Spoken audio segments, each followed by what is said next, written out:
It's all swingin', hence the title. Even some of the sadder or slower ones have like a little bit of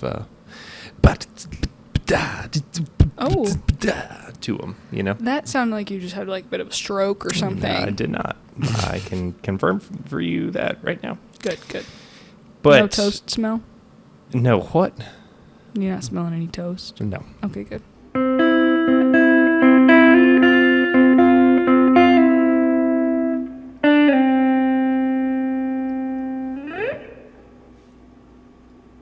Hey, howdy, hey, good morning, good afternoon, good evening. Welcome to Mike's Monday Jams, the official podcast for music appreciators everywhere. Today we're going to be talking about the song Sleigh Ride by the wonderful Ella Fitzgerald. Let's get it. Let's take that road before us and sing a chorus or two. Come on, it's lovely weather for a sleigh ride together with you. Sleigh ride together with you. Well, it's Monday, December 23rd. It's our holiday extravaganza episode. Woo! Ho, ho, ho. So happy holidays, Merry Christmas, all of the good stuff. It's the last one of 2024, so don't be looking for an episode next week now. No episode in purgatory, sorry. It's our holiday break. Just gonna get that week break, and we'll be back Monday, January 6th. So just wait on us a week there while we enjoy the time away and enjoy the festivities and relish in the season. No relish, though. No relish. Disgusting. We're anti-relish. But I mean, what a year, 2024. You now can see us. You know, we're on video. We've done plenty more shorts thanks to you and your clever editing. Spotify said we had like 157% increase in listeners, which is great. And we've done concert vlogs, all that good stuff. So, I mean, if you stuck around with us for 2024, we appreciate it. And we know that 2025 will be an even bigger year. So we had an episode hit 200 views because after my call out last week, people did go watch the 21 Pilots episode. So it's a good time to be a Mike's Monday Jam listener. You know, just huge for the program. Exactly. So stay tuned with us for next year in 2025. But today's artist, also known as the Queen of Jazz, Lady Ella, and the First Lady of Song, Miss Ella Fitzgerald. Very much known for her like purity of tone, like one of a kind voice, like very clear dictation. And she could scat really nicely too. But before, not like Jason Mraz scatting, you know. Oh. Not like that. Look, y'all know how I feel about The Remedy, but anything beyond that from Jason Mraz, I'm really not interested. It's not like, you know. I voted for him on Dancing with the Stars, but.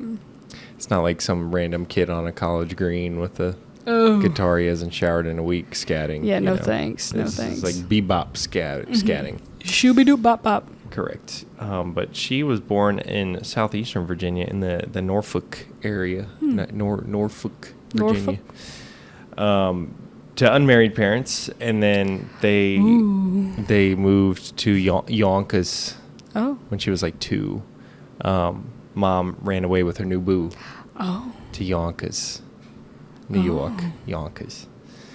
And church got her into music. She was a really good student, really very smart and very dedicated to her work.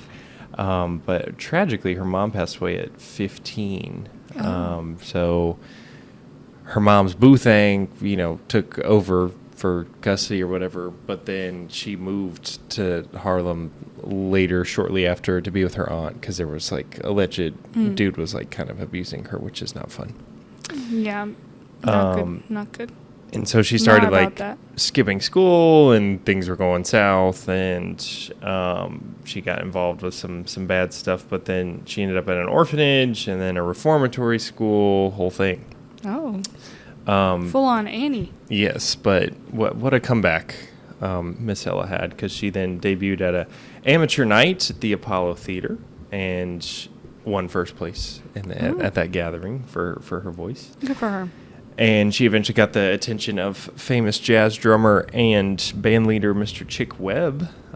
Chick Webb. He was reluctant to take a chance on her, but offered her a dance gig at Yale. He said, "Come sing with my band at Yale."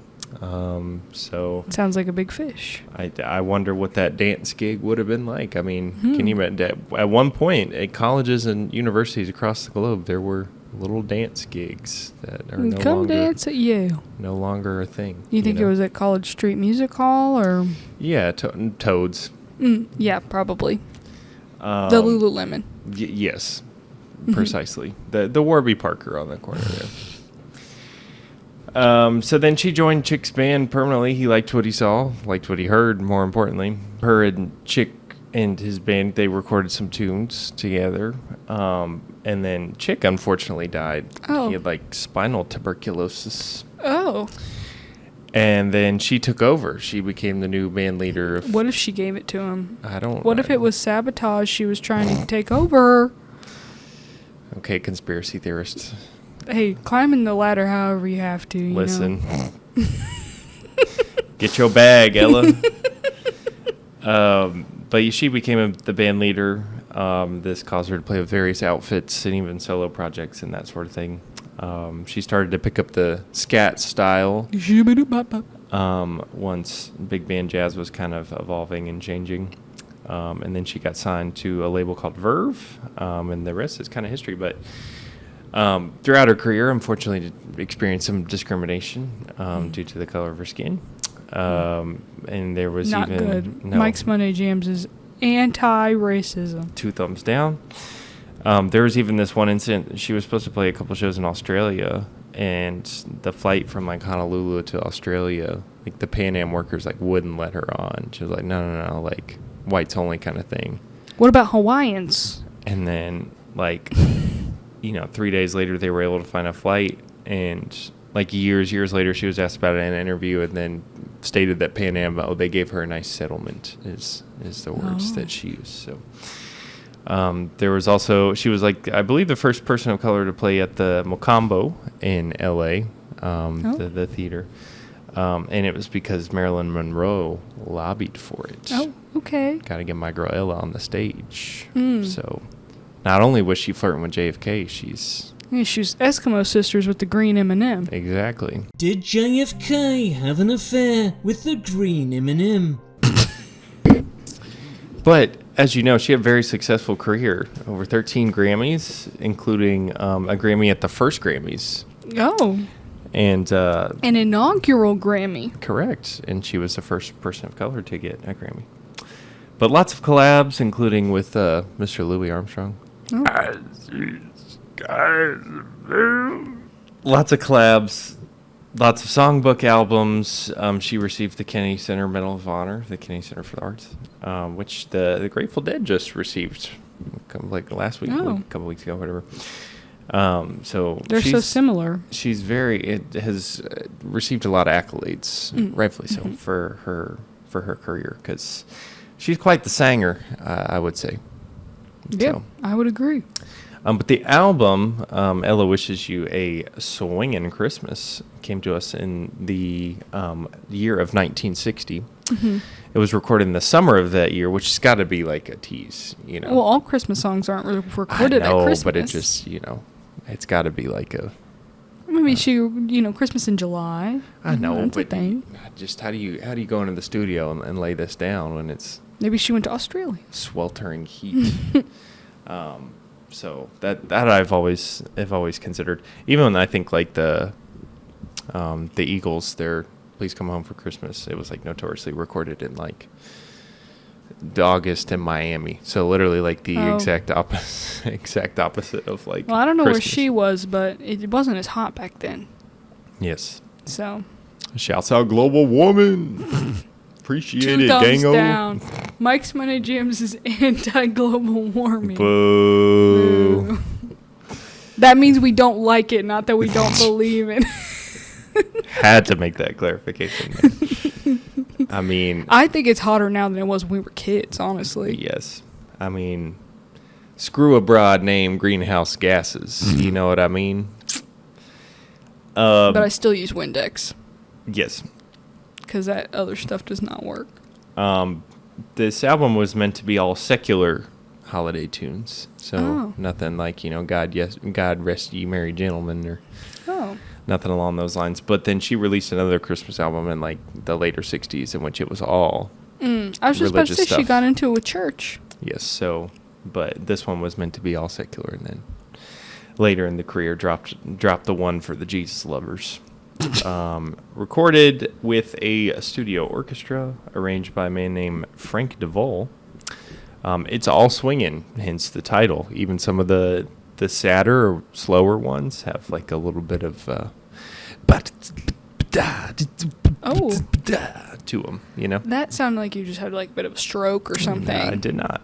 I can confirm for you that right now. Good. But no toast smell? No, what? You're not smelling any toast? No. Okay, good. I did have toast earlier, though. Mm-hmm. So even if I'd responded yes to that question, maybe that wouldn't have been far out of whack. It was quite a while ago. I don't know. It wouldn't have been out of whack.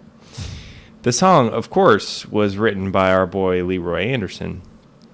Yeah, and he is a guy. Yeah, a guy. He got the idea for it at the beginning of a heat wave in the 40s.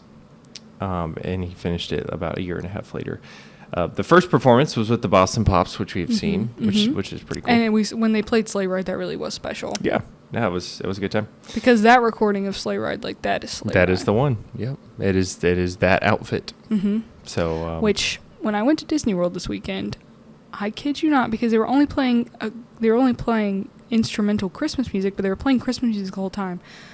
I think we heard the original recording of Sleigh Ride 25 times at least within the 2 days that we were there, which like it could have been a lot worse. Like I'm not really complaining about it. It was just like every time we come on, me and Lauren would be like, damn again. y'all really have a short playlist. Disney is just you would think Leeroy. you could really make a long instrumental Christmas music playlist, and theirs was not very long. But Disney's just big fans of Leeroy. Oh, yeah. Or what if it was just like y'all were walking around you were just perfectly timed with whatever, like, you know, maybe all the speakers in the parks are in a round with a playlist, and you were just like perfectly. Well, I mean, we heard Sleigh Ride in the same place multiple times, so. Okay. Well, sorry. Yeah. But another note, I usually read it as Leeroy Anderson because of that video. Which one? The Leeroy Jenkins. I'm unfamiliar with that work. What? With that body of work. That's a classic viral video. I'll have to show you. All right, thumbs up. Ready, guys? Let's do this. Leeroy Jenkins. Like, I don't know what any of it means, but I've grown up saying Leeroy Jenkins. I thought that was an important video. So I said that to you the other day. You just didn't know what I meant. When did you say that? I literally told you the other day. I was like, I always think of Leeroy Jenkins. I guess I played it off like I knew it. There's just no reason to do things like that with me. I'm married to you. The first performance of Sleigh Ride was actually on Star Wars Day in 1948. Oh.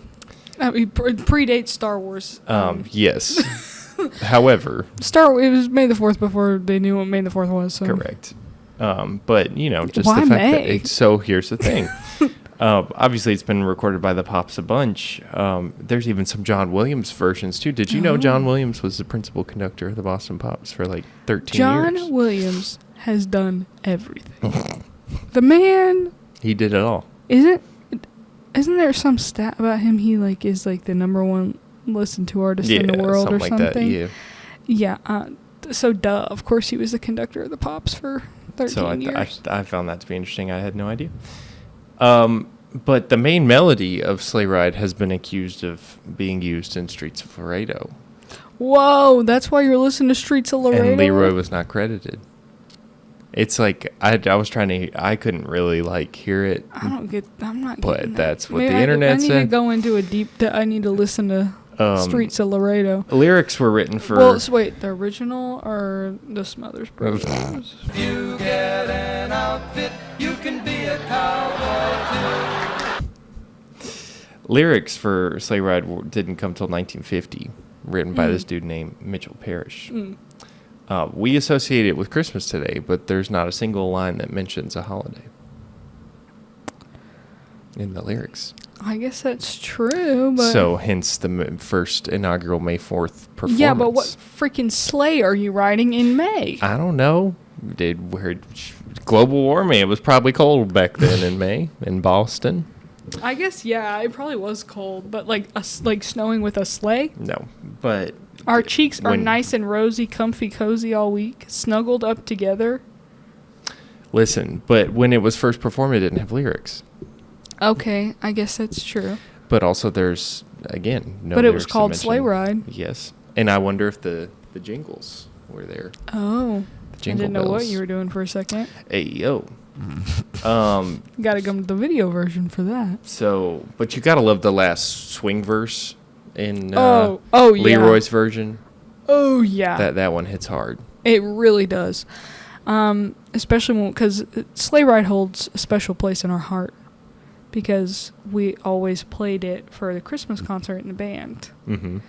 And once I started playing the piccolo, it has a different part in Sleigh Ride than all the flutes do, and I used to hate songs like that because it meant that I actually had to a solo basically every time you played. Yeah, it was basically a solo, and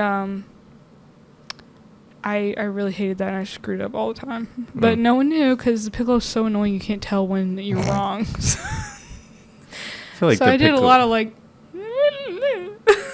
What was that? I feel like the piccolo is only very prominent in marches. I can, it's usually the screech. Yeah, it was a march that I had the solos in. Yeah. Those were, I think, marches. Yeah, they were always like in 2 or 6/8. I would have freaking solos. Cut time, man. Just write it. Just stop being lazy. Just write it in 2/4, bastards. But this version should make you think of Ella's version. Should make you think of Elf. Yes, correct. Great job. It is in the Elf soundtrack, released in 2003, of course. Which is crazy to think that Elf can now drink. Elf is 21 years old now. Whoa. But it also crazy. It's like I don't remember Christmas without Elf. It's like always been around. You know what I've thought about before is like it feels like Elf is so much more modern than Home Alone is, but like it does. They weren't released that far apart. I don't think so. I mean, wasn't Home Alone like 90s though? Yeah, but like within a decade. That's true. Like I think Home Alone was in 94. 90. Oh, okay. So 13 years. And Home Alone just feels drastically older. I would say. Than Elf does. Yeah, I would say. When bratty 8-year-old Kevin McAllister, Macaulay Culkin, acts out the night before a family trip to I can't continue to that, but he is bratty, but this family's also horrible. Both things can be true at the same time. I don't love Home Alone because they're so awful, and then you're telling me they do it again, and I've never seen the third one, but you're telling me they do it a third time. Keep this boy on a damn leash, and really, it's not even him running away; it's them not caring about him. So the fact that they're nasty to him in the second movie, it's like, y'all, last Christmas, you left him and went to Paris. Mm-hmm. So I don't know if you're forgiven yet. I always got to say, I love Home Alone, love watching it. The ending when, they come back and greet him and they're all happy and hugging him, and I'm never like, oh, yay. Yeah, I'm like, oh. I'm like, no, you should be worshiping his feet. Mm-hmm. You left your 8-year-old child alone for days. Yeah, they're all like, oh, it's all good now, and it's like it's no. Not. If I was him, I'd be like that kid in Diary of a Wimpy Kid, don't call me, don't talk to me. You know what I'm talking about? I don't. Oh my God, look that up. I never saw the Diary of a Wimpy Kid movie. It's like a meme though. I think I saw it maybe once, if that. Don't call me. Don't come by my house. You've never seen that? Mm-mm. Don't call me. Don't come by my house. I did used to. I'd probably read up until they were at book 6. Oh yeah, me too. I'd get them at the Scholastic Book Fair. Yeah, they were classics for sure. Oh Even yeah, my parents knew. They're like, anytime one came out, I was like, oh yeah, I gotta snack the one. fact they still come out though. That's because a bit kids much. these days don't read. No, I'm not saying I don't read, so I can't be that nasty about it. But when we were kids, it's like you have the AR books and everything, and they don't do that anymore. So what kids are reading? Dude, I was all over the AR points. There was this one time though, I needed 5 or 10 more before the end of the semester, and I just sat at the computer at the library, and I was just taking tests. Oh yeah, just to see. If yeah, you, I've done that. Just please, I did just that. please give me a couple points. And 10 or so tests later, it's like, woohoo, got it. Hell yeah. You read those books. Yeah, totally. Points are all that matters. There was in my elementary school, it was like you could get it was like an AR necklace, and then as you reached like point milestones, it had basically like a dog tag it was like different colored and like AR chain. They got like the Sports Center top 10 chain. Pretty much. And do you remember Anjali Sindavali in high school? I remember that name. Okay, well, I went to elementary school with her. And was she dripped out? She was. She had more points than anybody in the freaking school. Got a whole newspaper article written about her. She had something like 2,000 AR points, whatever. They had to make a special part to the chain because she like broke the system. And we were all like, "Damn, Anjali, like, good for her. Get after it, girl." Attention whore. She was a reader. I'm sure she still is. I don't know. I mean, I was an AR queen, and I don't read anymore. Well, this version of Sleigh Ride is phenomenal, and I'd be hard pressed if you were a listener of Holiday Jams that you haven't already heard this one. But if you haven't, definitely take the time to take the 3 minutes to give it a little gander. But now it's time for the segment portion of today's show. Kicking us off as always is Emma's Everyday Jam, the song you've been regularly bumping and banging to. Well, y'all, it's the holiday season, and in the spirit of Emma's Everyday Jam, I'm picking a jam we've talked about before. Last year on Christmas, because Christmas was a Monday, the Mike's Monday Jam was Elf's Lament, and that is my family's favorite Christmas song, so it's going to be my everyday jam today. Got to talk about it, of course. Great choice. Girls and boys, before you wish for what you wish for, there's a list for who's been naughty or nice, but consider the price. Naughty or nice, but consider the price. Naughty or nice, but consider the price to an elf. And now it's time for our major minor chords, this segment of the show in which we talk about our respective highs and lows of the week. What you got? Well, I think we have the same minor chord, so I'm going to let you talk on that. But my major chord was that I went to Disney, had a great time, very much fun. Very much fun. Very much fun.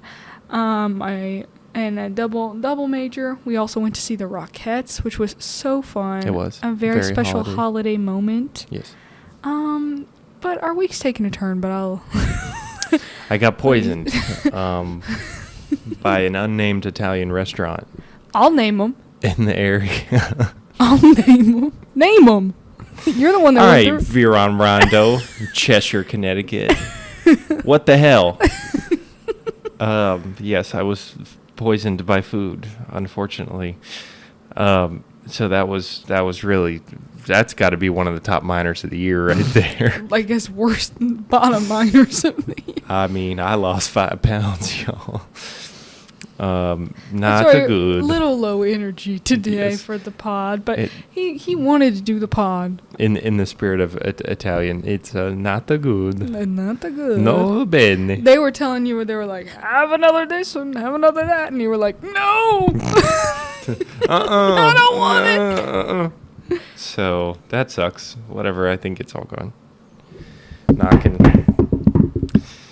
And a major just being enjoying the holiday season, time with friends, family, and all of that good stuff, being in the spirit and just relaxing and again, just enjoying that time. So there's nothing better than that, folks. Nothing like it. And last but not least, it's time for our honorable mentions on the songs that follow a similar rhyme or reason. And first, it's got to be Skating. Mm-hmm. Vince Guaraldi Trio, I mean. Yeah, no, Skating is beautiful. It's in my at least top 3. Sometimes it could be maybe my favorite Christmas song, but.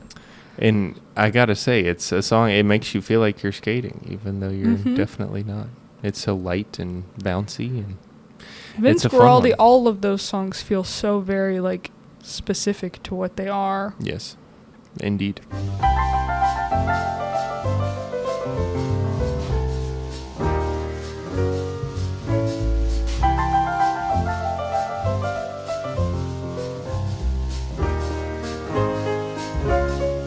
Next, absolute banger of all time, Feliz Navidad by Jose Feliciano.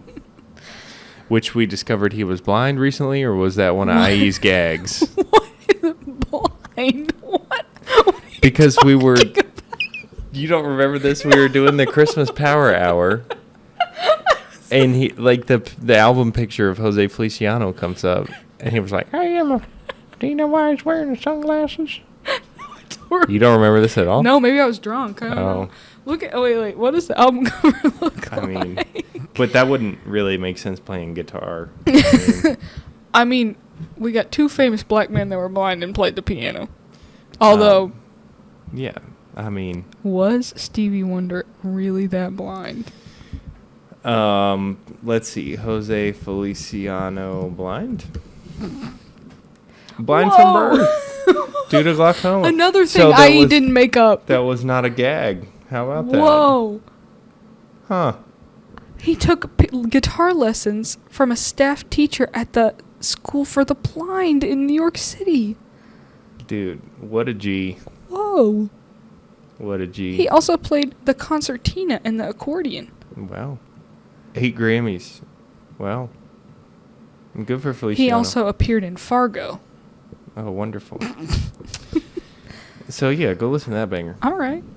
And support the blind.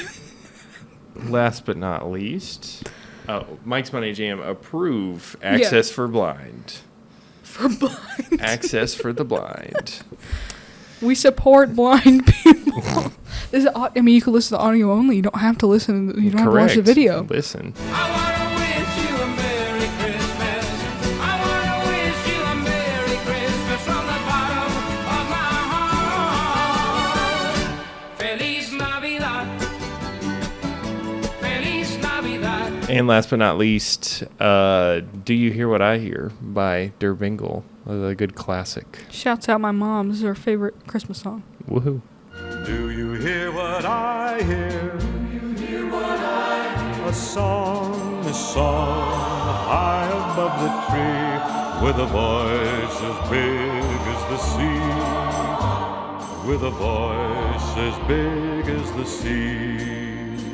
That's going to do it for us this week, and that's going to do it for us this year. So if you've been a part of our year in any way, shape, or form, we greatly appreciate you and are so glad that you're with us. And if you choose to continue to be with us, we will be even gladder that you're continuing to be with us. So we appreciate all the support that we've received from you in the past year.